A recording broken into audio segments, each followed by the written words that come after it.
April Fool's Day was looming on the horizon, and I was expecting a masterpiece of a prank from my husband Lester. Our history as practical jokers, dating back to the early days of our marriage, had become an annual arms race of audacity. It all started with me, of course. On a sweltering summer day, Les and I were heading out. Despite the heat, I kept my jacket buttoned to the neck, complaining of a chill. As we strolled through the crowded mall, I suddenly whipped off the jacket to reveal a t-shirt that read, "I'm with stupid," complete with an arrow pointing directly at him. He stood beside me, oblivious at first, only noticing the smirks and stifled laughs from people we passed. It took him a solid 10 minutes to realize that every time I shifted my weight, it was to ensure the arrow on my shirt was aimed squarely at his chest. The color rose in his cheeks, a deep crimson blush, and with that, our official prank war began. Then there was the year I received an official looking email, purportedly from the local health department.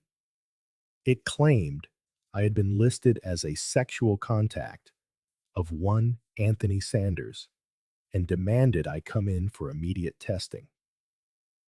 The real kicker, which I didn't see at first, was the CC line. It included every single person from my office, all of whom had apparently received the same alarming message. Most of them knew Anthony as an old college fling, but they were blissfully unaware that I hadn't seen him in over a year, let alone been intimate with him. Lester, you got me good that time. Last year, however, I took the crown. I photoshopped a picture of my husband, replacing his more than adequate endowment with something comically tiny, and emailed it to his entire office. For the record, he is very much above average in that department. He was so furious, he spent 2 nights at a hotel before he would even consider coming home. It took a mountain of apologies and the promise of 3 specific favors to lure him back. 3 intimate acts he couldn't possibly refuse. Once he was home and pacified, he declared that our pranks had spiraled out of control. He swore he was done, promising never to retaliate or pull another prank on me again. His promise sounded sincere, but I didn't buy it for a second. I could practically see the gears turning in his mind, plotting his revenge. I was certain this year's prank would be dredged from the darkest corners of his devious mind. So I waited, a knot of anticipation and dread tightening in my stomach. I went to extremes, listening in on his calls, planting a recorder in his car, even combing through our finances for any suspicious purchases. I was determined not to be caught off guard this time. Yet, my search turned up nothing. He was cleverer than I gave him credit for. March came and went. Lester was his usual self at home, while I watched his every move like a hawk. When the clock struck midnight on March 31st, I was on high alert. But the witching hour passed with no incident, leaving me even more on edge. He still had the entire day. I steeled myself, ready for whatever he had up his sleeve. The next morning, April 1st, I came down to the kitchen to find him casually offering to make breakfast, a rare gesture that immediately set off alarm bells. There was no way I was eating anything he prepared. "I'm just in the mood for cereal this morning," I said, feigning a craving.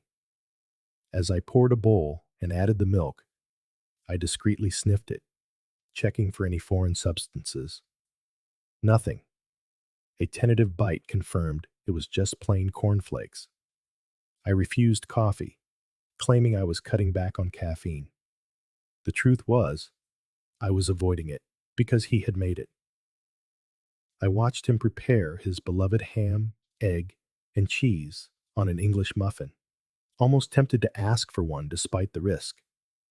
After breakfast, we both got ready for work. I checked my toothpaste for any tampering and sniffed my cologne to make sure it hadn't been replaced with skunk spray. Everything seemed normal, except for my skyrocketing anxiety. Before leaving, I inspected my car for any suspicious devices, wishing I had one of those under-vehicle inspection mirrors. It all looked fine, but my heart hammered against my ribs as I started the engine, needlessly pumping the brakes. Get a grip, Kelly, I chided myself. Lester wouldn't do anything physically harmful. I repeated it like a mantra, but a sliver of doubt remained. He had been seriously upset about my last prank. At the office, my best friend, Martha, greeted me eagerly. So, did he do anything last night? I'm dying to know. I had confided in Martha about my dread over Lester's impending prank.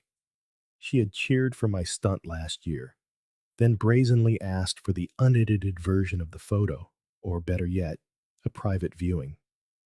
That girl seriously needed to get laid. He's been quiet, I said, but I'm sure he's planning something. I can feel it coming in the air tonight. Oh, Lord. I laughed. I love slipping song lyrics into conversation. I think he's just drawing out the suspense to drive me crazy. Well, he doesn't have far to go. But trust me, whatever it is, I won't fall for it. He may be the prince of pranks, but I am the queen of comebacks. We shared a laugh, and I finally got my much-needed morning coffee. After checking my desk for any booby traps, the day proceeded with relative normalcy, though my mind kept drifting to what might be waiting for me. The first time my desk phone rang, I nearly jumped out of my chair. I expected a delivery of risque items to be accidentally opened in front of my colleagues. But thankfully, nothing of the sort happened. As the workday drew to a close, my anxiety peaked. At 5 past 5, I was on the road home, nearly running a red light as my mind raced with possibilities. I gave myself a light slap on the cheek to refocus on driving. Once home, I started on dinner. Lester arrived at his usual time, looking completely drained. I figured it was an act, part of the larger theatrical production to come. Tough day, Les? I asked. Dealing with too many college grads who struggle with basic math? You're hitting a little too close to home, he sighed. But that's not it. I guess it's obvious I'm not my usual cheerful self. Honestly, the day wasn't hard, just infuriating. It was the deadline for the quarterly report, and I was buried in tedious details. I'm usually done before lunch, but today I couldn't get two totals to reconcile. It took me nearly 4 extra hours to find my stupid mistake. I almost called to say I'd be late for dinner. Thankfully, I found the error and got the report finished. As a result, I am absolutely starving. I hope dinner's on its way?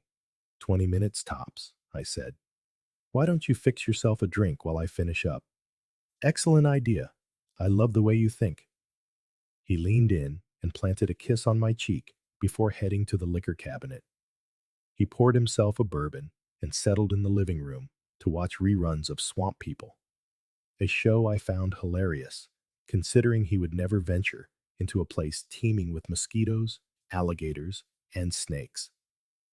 I tried to make small talk during dinner, but my mind was consumed with trying to uncover the prank. Finally, I just asked, "Got any plans for tonight, Les?" Nope. Zero. Zilch. After that quarterly report debacle, I just want to relax with my favorite girl. Since she's not here, you'll have to do, he joked, and I nudged him with my elbow. I was thinking we could watch a movie, maybe make some popcorn. You in?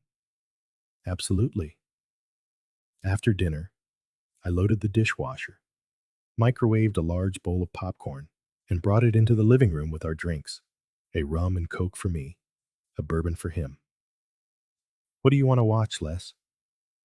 You know I love sex and violence, but tonight, I don't care. You pick. How about Roadhouse? It's got romance, nudity, and violence, not to mention Patrick Swayze's body. He laughed. Sounds good to me. I haven't seen that in ages. I love the part where the stuffed polar bear falls on the henchman. Was it a polar bear?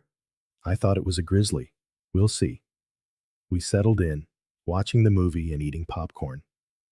After a couple of rum and cokes, I finally started to relax, letting my guard down. And then the doorbell rang. My internal alarm went to DEFCON 1.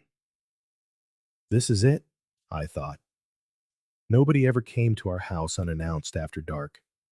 I was ready, poised to ruin whatever twisted scheme he had concocted. Lester, of course, feigned complete ignorance. I'll get it, I said, a smirk playing on my lips. I opened the door to a man. Not just any man, but a massive, leather-clad biker. Two more were sitting on their Harleys in the driveway. I shook my head, a laugh bubbling in my chest. Oh, Lester, this is going to be a good one. I greeted the scar-faced, tattooed giant with an all-knowing smile. Sorry to bother you, ma'am, he grumbled. Is this where the party's at? My mind raced. It sure is now that you're here, I purred. Come on in, big guy. I wrapped my arm around his waist, guiding him into the living room. His firm abs matched the bulging biceps on his tattooed arms. As he stepped inside, Lester saw me draped all over this stranger and shot up from the couch. He stopped halfway across the room, his face a mask of confusion. Kelly, who is this? As if you don't know, I said, winking at the biker. He's here to fulfill my fantasy. What fantasy? Being with a biker gang, of course.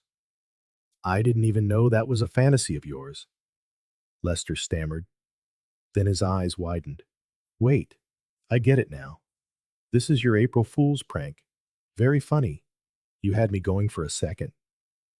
I thought we agreed to stop this, Lester said, his voice tight. What was your plan? Take him into our bedroom and pretend while I wait out here in agony? The biker cut him off. Okay, pal. My wife's little joke is over. You can go now. I ain't your pal, jackass. The name's Bandit, and I'm staying until the lady tells me otherwise. Well, I want you to stay, Bandit, I cooed, turning and planting an exaggerated kiss on his lips. Lester lunged forward. That's enough. He got within a foot of Bandit, who grabbed him by the throat, lifting him off his feet until he started to choke and sputter. I giggled as Bandit pulled me closer, one hand caressing my rear as he deepened the kiss. I kissed him back, feeling his arousal press against me through his jeans. This was quite a performance. Lester charged again, and this time, Bandit laid him out with a single, brutal punch. He hit the floor out cold. Turning to me, Bandit asked, You want me to take care of him? Or should he just lay there and watch? Let him watch, I said, with a triumphant grin. It'll teach him not to mess with me. All right, I'll let the others know. Bandit stepped outside and waved the other two bikers in. One of them scanned the room. What's going on in here? This don't look like a party. This lady wants to meet some real bikers before we head to the real party, Bandit explained. At least she's got a nice ass. I'm taking that first. What about the guy on the floor? The other biker asked. Her husband. He's a wimp. She wants him to watch. Tie him to a chair and tape his mouth shut. I can't stand a grown man whining. What should I use to tie him up? There's rope and duct tape in the garage, I offered helpfully. As one of them headed to get it, Lester started to stir on the floor. He groaned, his voice hoarse. Joke or not, Kelly, this ends our marriage. Oh, be a man, Lester, I scoffed. I know you set this whole thing up. Now you're just mad because I'm not playing along the way you wanted. Don't try to divorce me over something you started. I'm just having a little fun at your expense. Lester lunged again, but the bikers wrestled him back, slamming him into the chair with a startling efficiency. Their coordination was so seamless, I found myself wondering if they'd rehearsed the move. Time to party. You got any booze? One of them asked. The liquor cabinet is above the stove, to the right. There are a few beers in the fridge, too. Help yourselves, I said, gesturing toward the kitchen. They grabbed bottles without a second thought, mixing whatever they found. Bandy turned to me. So, how do you want to start this? How far did he tell you to go? I asked. Bandy looked genuinely puzzled. He said to take it as far as I wanted, all the way in his words. He did he? Well, if we're going all the way, I'm going to need a little help setting the mood. You have anything stronger than alcohol? Absolutely. I always come prepared. He went to his bike and returned with something intriguing. One sip later, I found myself kissing one of the other bikers, E3, smiling over his shoulder at Lester, who was struggling against his restraints. Time to dance, sweetheart, the one called Bandy declared, closing in on me. He ripped my dress, and my underwear was gone in a flash. Soon, he was naked, and so were his companions. A cold spike of panic shot through me. I hadn't planned for it to get this out of hand. I shouted at Lester, "Consider this a lesson for trying to outsmart me." I engaged with Bandy, but as I felt him nearing his climax, I tried to pull away. Too bad, they retorted. Your pleasure is not our concern. Your job is to satisfy us. The next hour was a surreal blur of my objections and resistance against the chaotic group. By the end, a deep-seated anger was boiling inside me. Fury at Lester for orchestrating this, for allowing his men to do this to me.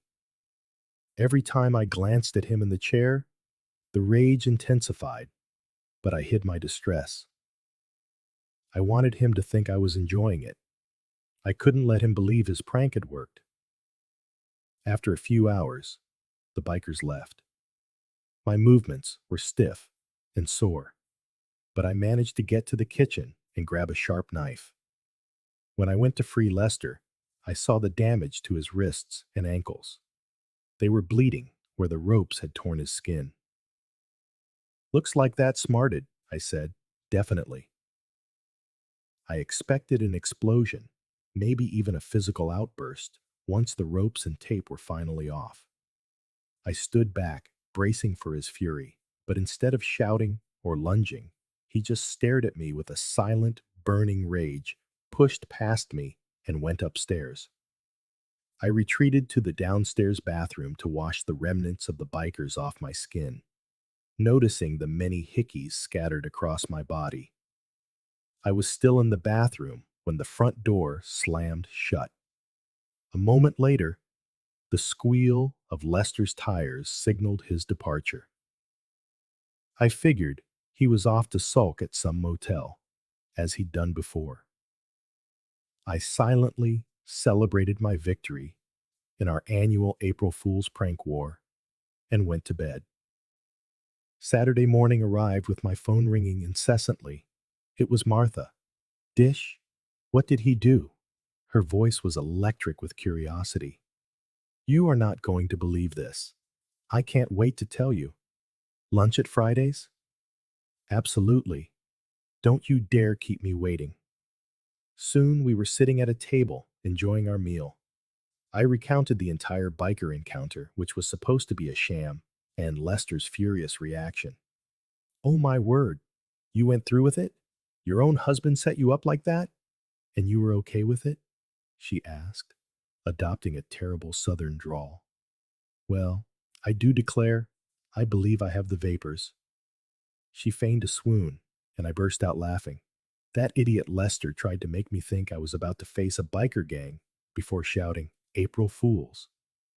So I flipped his prank and made it real. I didn't mean for it to go quite so far, but in a weird way, it worked.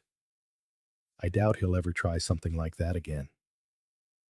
Kelly, are you sure he set it all up? Martha's tone turned serious.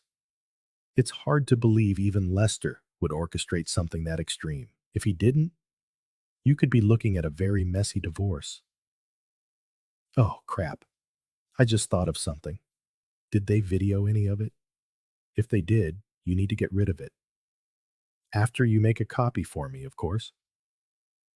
I ignored her last remark, but her first words sparked a troubling thought. What if it wasn't a setup after all?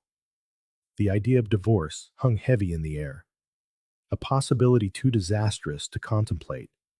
I felt a crushing sense that I had just broken my marriage. I quickly pushed the thought away. It had to be a setup. I'm sticking to that, I told myself, trying to believe it. Then something hit me. Tell me, when's the last time a biker just showed up at your door looking to party? I wish, she quipped. You're probably right. I hope so. Any idea where Lester is? Probably sulking in a motel, furious that I outpranked him. Just then, my phone rang. Hold on, Martha. This might be him. Disappointment washed over me when I saw it was an unknown number, not Lester. Hello? A voice I didn't recognize asked, Is this Kelly Lynch? I groaned internally, assuming it was a telemarketer. I'm not interested in what you're selling, and my car's warranty is fine, despite what your records say. Don't hang up, Mrs. Lynch. This is the police. Sure it is. Just another part of my husband's failed prank. Tell him it didn't work. Ma'am, I assure you, this is the police. We checked your house and saw you weren't there. We need to discuss the injuries your husband sustained. The emergency room doctor notified us. We've already spoken with your husband. Can you come down to the police station now? Detective Fredericks asked. I'm done playing this stupid game. I'll be home in an hour or whenever I feel like it. If you're really a detective and you want to talk, stop by later. I ended the call. The police called you? Martha's eyes were wide. Kelly, this is getting serious. Shouldn't you go see him? That's what the guy on the phone said, but I'm not sure who he really is. For all I know, it's another one of Lester's ploys. He's taking this joke way too far. I don't want to dwell on it. Let's get dessert. I'm craving chocolate. Arriving home after lunch, I found Lester was still gone, which I expected. As I started to take off my jacket, the doorbell rang. With a heavy sigh, I went to the door.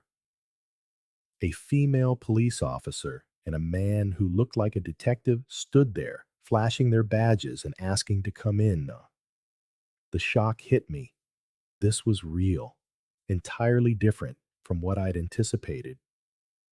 Doubt crept in. Maybe they weren't actual law enforcement. I asked to see their identification again. They presented badges, ID cards, driver's licenses, and business cards. Everything checked out. Apologizing for my initial skepticism, I welcomed them in.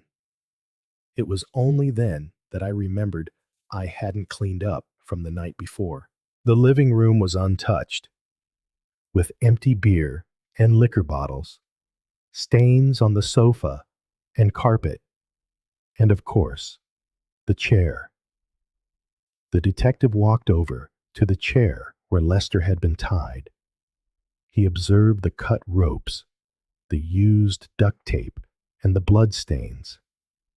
I hadn't realized there was so much blood. Is this where your husband was tied up? Yes, but it's complicated. Complicated? You mean he tied, gagged, and injured himself just to invent some story of abuse? No, it was an April Fool's prank that went wrong. My husband orchestrated a prank to make me believe a biker gang was going to attack me. I turned the tables on him, making him think I wanted something that made him uncomfortable. He got angry and stormed out when I freed him. So, who tied him up in the first place? A biker named Bandy and a few others. That aligns with your husband's account. We've already spoken to this Bandy. He's cooperating for a more lenient sentence. He claims you invited them in for a party, asked for drugs, and engaged in consensual activities. He alleges you asked him to tie up your husband so he could watch. He thought it was a shared kink. According to him, you offered no resistance. I need to know if that's true, or if we need to press charges against him as well. I tried to stop it, but I couldn't. I was trying to teach my husband a lesson. He created this mess, and I just went along with it. Don't you understand? Tears interrupted my words. I paused before continuing.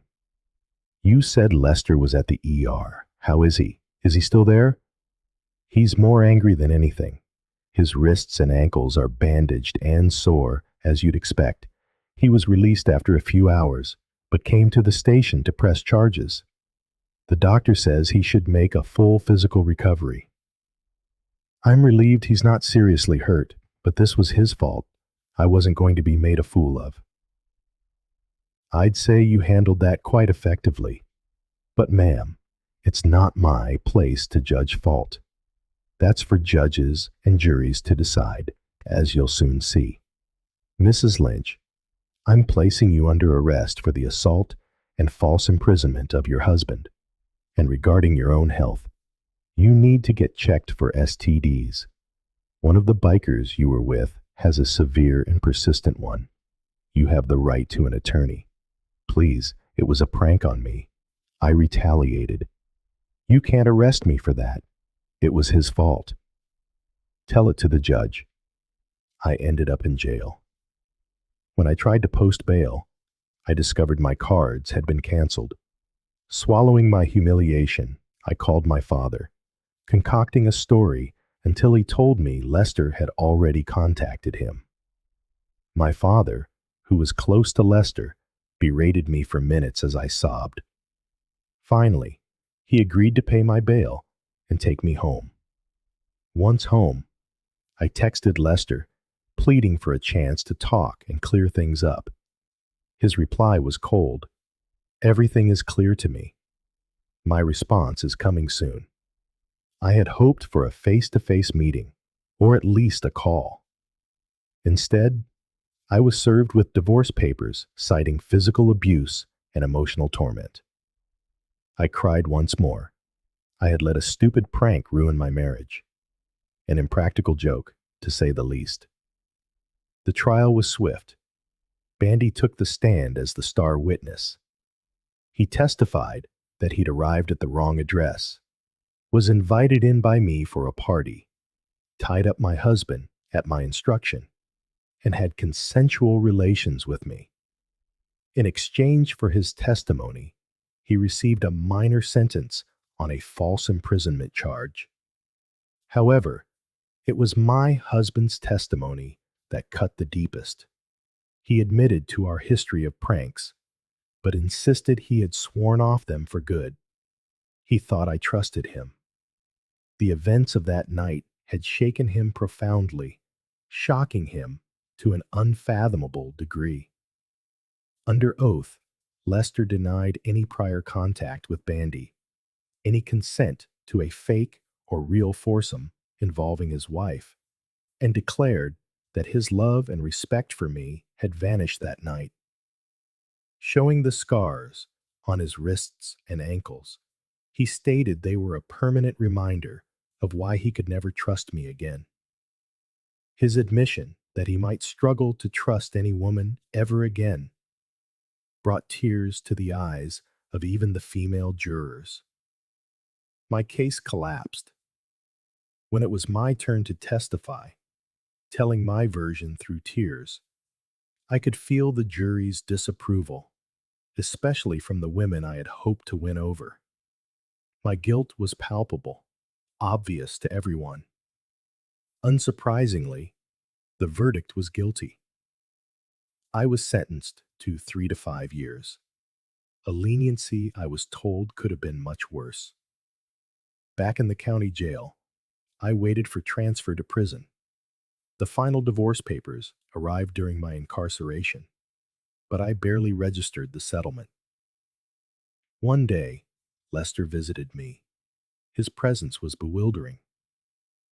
"Kelly, orange is your color," he remarked, his voice dripping with sarcasm. "I suppose I deserve that." "Lester, I want you to know, I truly regret my part in all this. I never should have done what I did, even if you weren't the one pulling the strings. Too little, too late, I know. You're still convinced I framed you.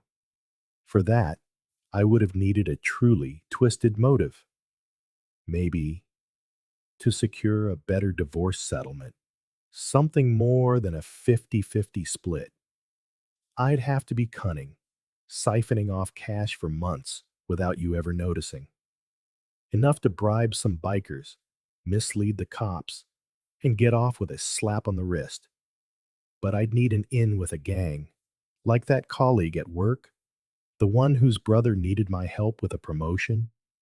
And then I foolishly suggested that the bikers would go as far as you'd let them, giving you a perfect opening to get your revenge. I was stunned when you actually sank to that level. But watching you enjoy it, that shattered me. After that, any guilt I felt just vanished. For days I was torn.